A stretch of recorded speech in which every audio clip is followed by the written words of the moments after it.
En direct de Pau, bonsoir François Bayrou. La prochaine étape marquante du feuilleton grec est-elle la sortie du pays de la zone euro? Bonsoir, c'est en tout cas le risque que tout le monde court. Je dis tout le monde parce que je ne crois pas qu'un accident arrivé à la Grèce concerne seulement les Grecs. Je pense que si l'accident qui paraît inscrit dans le non-référendum, c'est-à-dire la sortie de l'euro, la rupture de la zone euro se produit, alors les Grecs paieront évidemment un prix très important, mais le reste de l'Europe aussi, parce que nous sommes une maison, et si une des pièces de la maison se trouve envahie ou se trouve incendiée, alors le reste de la maison court aussi de grands risques. Comment se sent l'Européen convaincu que vous êtes depuis hier soir ? Je vois bien depuis longtemps que les peuples ont devant eux des représentations qui sont des promesses et que ces promesses sont séduisantes et que beaucoup sont profondément sincères en pensant qu'on va pouvoir inventer une autre Europe. Pour ma part, je crois que ce sont assez largement des illusions et que ce qu'on va vivre maintenant, c'est une question très simple, c'est est-ce qu'on a pu, grâce à tout ce qui s'est passé ou à cause de tout ce qui s'est passé, retrouver davantage de confiance pour la Grèce, alors ça marchera mieux, ou est-ce qu'on a moins de confiance, plus de perturbations, plus d'incertitudes, alors la situation deviendra pire. Et ce que je crois, c'est que depuis des mois et des mois, à force de manœuvres, on est dans une situation qui va être une situation de plus grande incertitude pour les peuples, et notamment pour le peuple grec. 2-3 propositions très concrètes que, selon vous, Alexis Tsipras devrait proposer demain au sommet de l'Eurogroupe.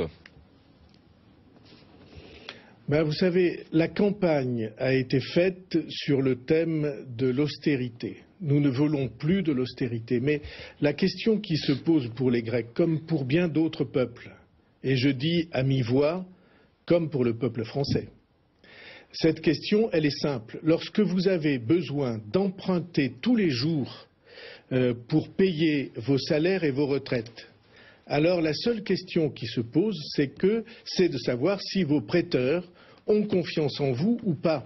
S'ils peuvent vous prêter avec un sentiment de sécurité, auquel cas les taux sont bas, ou si au contraire ils ont l'impression que vous risquez de ne pas rembourser le prêt que vous contractez auprès d'eux, auquel cas les taux d'intérêt explosent. Et d'ailleurs, vous ne trouvez plus personne pour vous prêter.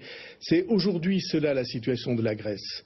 Et le procès qui est fait à l'Europe, en réalité, est mal placé. Alors, je sais très bien de quel romantisme beaucoup sont animés. Je ne prétends pas qu'il manque de sincérité.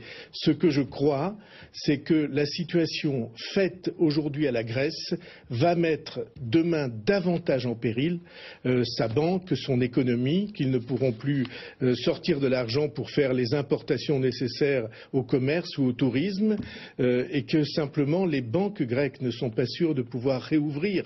Et tout cela, c'est le résultat d'un mécanisme d'incertitude et de soupçon qui paraît très difficile à arrêter. Je souhaiterais qu'il s'arrête. François Bayrou. Je souhaiterais que les conversations débouchent sur du positif. J'en doute un peu. François Bayrou, sur le plan politique, le procès qui est fait à l'Europe, pour reprendre vos mots, justifié ou pas, ne nous mène-t-il pas vers un renforcement des formations d'extrême droite partout en Europe ? Bon, je ne crois pas ça, parce que là on fait des analyses qui sont des analyses électorales. C'est pas ça la question, si vous me permettez de vous le dire. La question, c'est que des familles entières, des millions de familles et des entreprises entières, des centaines de milliers d'entreprises sont aujourd'hui sur le point de rencontrer le pire des accidents économiques qu'elles puissent rencontrer. Et je voudrais beaucoup que Angela Merkel, François Hollande, qui tout à l'heure vont vont s'exprimer, j'espère dans le même sens, trouvent une solution pour cela. Je ne crois pas cette solution facile.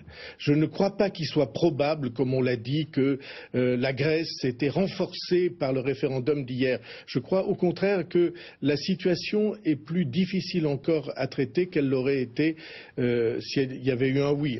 Ça n'aurait pas été facile, mais ça aurait été plus facile que la situation d'aujourd'hui. Pensez-vous que Angela Merkel, justement, que vous évoquiez à l'instant, soit prête à abandonner la ligne dure? Mais en vérité, je ne sais pas très bien ce que veut dire le mot ligne dure. Au fond, la Grèce et le reste de l'Europe ont besoin de deux choses. Ils ont besoin, d'une part, de rétablir un sentiment de confiance dans les prêts que se font les pays entre eux. Parce que s'il n'y a pas de confiance, il n'y aura pas de prêts.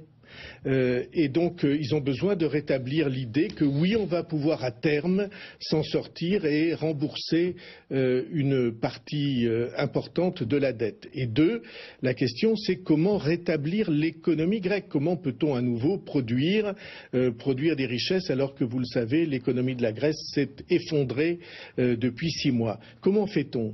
Et ça n'est pas une ligne dure. Demander de la sécurité dans les relations entre pays, c'est pas une ligne dure. C'est au contraire la ligne la plus réaliste qu'on puisse trouver.